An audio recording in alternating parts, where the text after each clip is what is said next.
The city of Fishers is considering a crackdown on large corporations buying up homes only to turn them into rentals. This comes after months of studying the community's housing situation. CBS 4's Claire Curry spoke with city leaders about what this would mean for the market.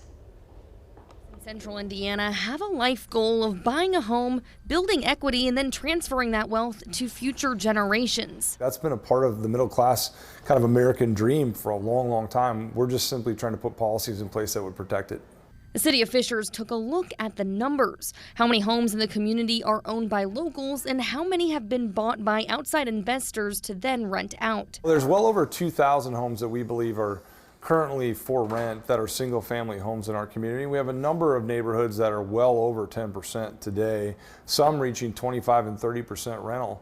The ordinance would place a cap. Each subdivision in the city could have no more than 10% of single family homes as rentals. City councilor and local realtor Tiffany Detlefson has helped her clients sell to some of these out-of-town investors, and she's heard from the frustrated neighbors. What they didn't know is that that same company had bought 3 other homes on the same street. The city says that local home buyers are often just outbid by big companies. Fishers leaders say the community is largely on board with the caps, although there are exceptions. I think there are individuals that have business interests financially that run their businesses doing this type of thing who are opposed to it, and I completely understand their motivations.